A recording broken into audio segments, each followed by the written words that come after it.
What's up guys, Chris here again with another 4 Knights of the Apocalypse manga chapter review. And man, this is another good one. And I'm not gonna lie, last chapter, as we all know, kind of left me speechless due to how brutal it was and how it showed us Percival being killed right in front of our eyes by Ironside. So I was not sure how this next chapter was going to play out, but I honestly enjoyed this chapter. While I do think it was thematically a bit on the weaker side, it was still another pretty awesome chapter and gave us a few more answers for Percival to an extent, as well as showing us more of the bond between the main group, as well as how far Ironside is still willing to go for his plans. So overall, I'm enjoying this series once more. I can't stress this enough that it is honestly really good, and I love starting a series from the very beginning and following it right through every single week. But with all that said and done, don't forget to like and subscribe to the channel and hit the notification bell for updates on future videos. I'm still going to continue doing these 4 Knights of the Apocalypse manga chapter reviews weekly, and I really hope you guys enjoy them. Sometime in the future, I will do like actual review videos or analysis videos on the characters of this series once we get more information about them and their abilities. But for now, you'll just have to stick with me with the weekly manga reviews and maybe the occasional theory video if enough information comes out that will eventually help me make a good theory video that you guys will enjoy. Also, I got a Patreon and a Ko-fi account so you guys can help support the channel. I got a multitude of nice tiers on Patreon.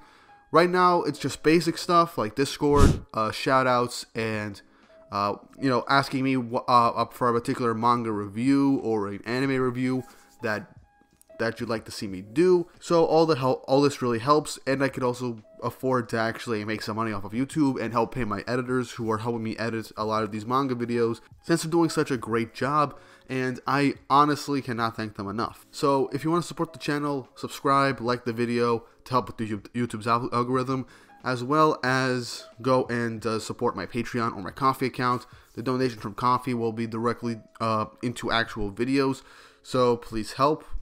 And yeah, with all that said and done, let's get straight onto the video. Chapter 20 of the 4 Knights of the Apocalypse starts off with another nice color spread of the main cast. Percival up front, Donnie right beside him, and Nazians and An in the back, as in order of them being a part of the main group.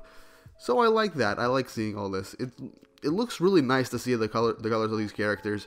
But good feelings from this color spread aside, let's get on with the actual chapter.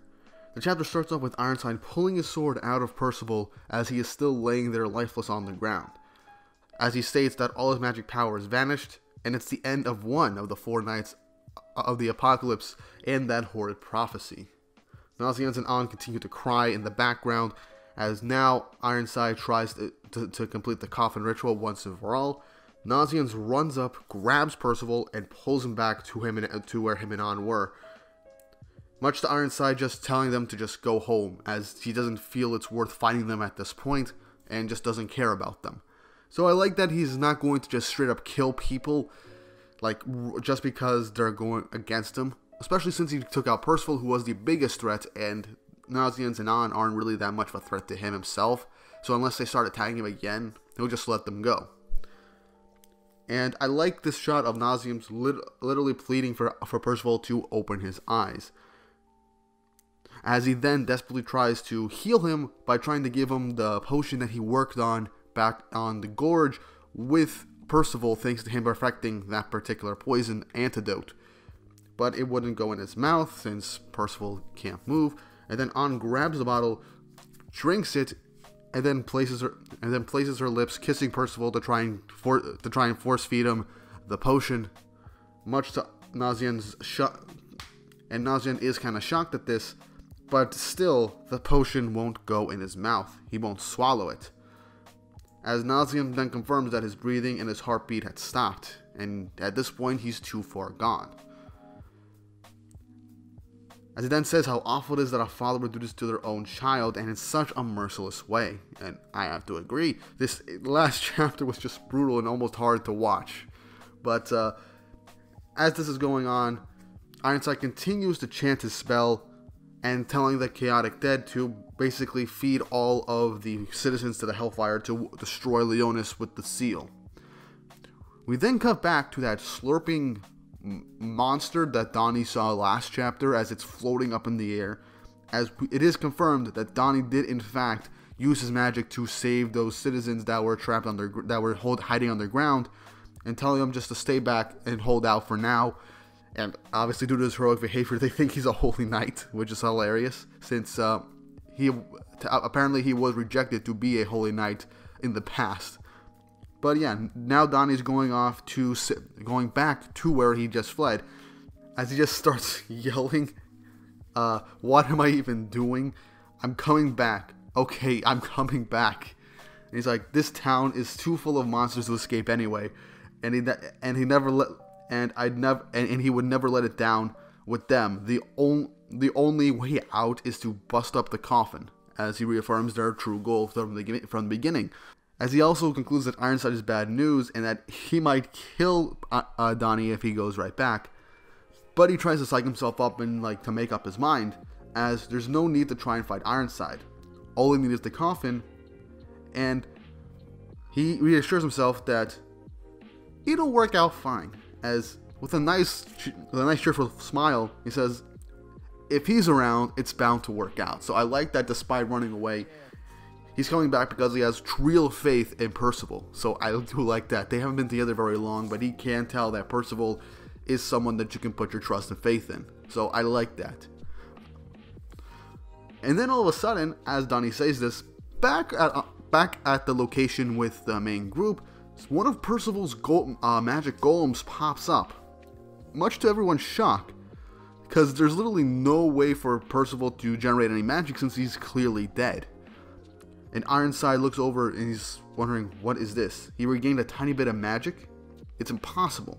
He knows for sure that he killed him, but if it's really like this, then he'll just have to try one more time, as he creates a cross motion with his hands to use his magic to try and wipe out Percival. But then, as Anna is getting blown away from the shockwave, as the dust clears, we see Nazians took the brunt of the blow, hitting his back. Then Ironside moves his hand again, saying that the paralyzing poison has drastically affected his magic's precision, and that he did manage to escape. As we do see that with all of the crosses, there is no cross in that area where Percival was about to be hit. But as Ironside essentially compliments Nazian's escape, he just says, "Get out of the way if you value your life," as he just says, "I refuse." And then Ironside is like, "Your choice," as he hits Nazian in the back with another attack. Nazian says he can't have him die, saying this straight to Percival's corpse. He never repaid him for anything you did to him. He never repaid the favor. And Anne picks up her rapier once more and charges at Ironside, saying that she hasn't apologized to him either, and that she can't believe that she thought he was as bad as his father. Stating once again, thanks to her magic, that she's never met someone as great as him, someone with no lies and no double dealings in it. And as she says this, another Percival golem pops up. And then she says, "When you took my hand and fled, I knew it'd be the start of something." Now, I honestly don't think that's going to be anything for a love story, but it is possible that Anna and Percival might actually end up together at the end. It's probably because that she knew she'd actually start some sort of adventure or actually become a holy knight, in a sense. As more Percival golems pop up. Nazian says, "You trusted me right after we met, risked his body to save Ordo in the Gorge, and most of all, saved his heart from complete and total solitude before it had broken him." Saying that he is his hero, as all of a sudden a crap ton of Percival golems pop up once more, and then we still see An fighting off Ironside rather well thanks to Nazian's poison. But we then see that Ironside is still managing to land hits on An despite her deflecting and parrying them, as it's shown that he has cut her hair. And it's just saying, next is your limbs, and then your head. And Anne just says, still with confidence, and I'm honestly glad that she's managing to fight Ironside despite knowing that she's completely outmatched, that even if it kills her, she'll never bow to trash like him. And then Ironside realizes that magic is amplifying itself on and on, as we see a horde of Percival golems just popping up out of nowhere. As then Donnie just comes back on the rooftop of the wall, saying, "Sorry guys to keep you waiting." And then, as he then says the Holy Knight's Creed, and that this is Sir Donny, Holy Knight of Justice, which is honestly kind of hilarious. As all the Percival golems actually stare and look at him. Honest literally annoyed at him coming back, just like, oh great. Nosley just said, why did you come back? And honestly, and I like Donnie's response to this. He just says, why? Why else? Because we got Percival, that's why. And then and as he says, where is he? All the Percival golems just completely multiply again and go straight towards Donnie, as everyone's wondering what's going on. And Ironside just says and then he just uses his attack Ragnaclaw, which I love this, another awesome 2-page spread. There's a lot of 2-page spreads in this series, especially for the beginning. He basically just wiped out an entire area, making it one giant hole. Ann's father looks on in disbelief, but then we see that the trio are fine, as we see something shining up in the air. Ironside reaffirms that it's much too dangerous and that he has to finish him off for good. As in another 2-page spread, we see Percival in the air, alive, carrying everybody with his mini golems as he is floating in the air. As he just says, in the darkness he heard him calling for him, and that he finally made him come to. And that this is my magic, but not only my own. All of you believed in me, and those feelings within you gave me power. As Ironside just, in disbelief, starts to say that, and Percival just says, this is my power. The power of hope. Ending the chapter. So yeah, honestly, we more or less got the name of Percival's magic power. I mean, at least this is what we're calling it for now, and that is hope. And it does make sense due to what has been going on for this whole chapter. Everyone was saying how much they believed in him and how much they cared for him. Donnie had the most faith in Percival, as his appearance literally just completely created a giant horde of Percival mini golems. So there's a lot to speculate on what Percival's magic power truly is, because like I said, he is supposed to be the Knight of Death in the Four Knights of the Apocalypse prophecy from that foreshadowing silhouettes that we got back in chapter 5. So we assumed that death wouldn't be enough to kill him, or at least enough to kill him at least at this point for now. But now it looks like that hope is what gives him strength. Now, I don't know the limits of this, and I think I think a lot of people after reading this chapter are probably like, okay, this is basically the power of friendship. And you'd more or less be right. But I honestly don't mind it, and it makes sense if it is actually Percival's power to be stronger, because people have hope in him. So that could really help in the power scaling of things. Now, do I think that Percival is at this point stronger than Ironside? I do not. It's still early in the series, and a lot of people have been speculating that maybe Ironside is possibly commandment level.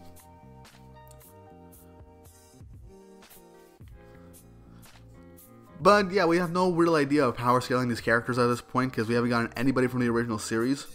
So we're going to have to leave that off for now. But Percival's power needs a bit more looking into and discussion, because there's not much to look into when it comes to his power. If it's hope and other people's strong hope and belief in him, then it would make sense why it would end up healing him. But it could also be a double-edged sword, because if Percival ends up losing the hope and trust of his allies, this could actually make him weaker. So yeah, there's still a lot to speculate for these powers, but I'm not sure about it myself. I honestly like the idea that Percival is supposed to be hope, and he's supposed to be one of the Four Knights of the Apocalypse. So it could be that maybe the prophecy could be potentially wrong, like death, famine, war, and pestilence. It's quite possible that maybe instead of those, it could be something positive or something like that. Maybe that's just what they're being called, but yeah, this is all just pure speculation. I got no real idea how the story is going to explain Percival's power even further, but I'm excited to find out. And yes, again, I'm going to address, this does kind of seem like a cop-out after the brutal way Percival died last week. But if his power was like this and planned from the beginning, I'm fine with it. And I do think there is going to be some limitations to this power at some point, as well as the fact that Percival himself might not even be on Ironside's level still. Maybe he'll be able to break the coffin, but again, it's still very up in the air. I've been rambling these last few minutes, but it's just I wanted to try and make sense of this and discuss this new aspect of the story with you guys.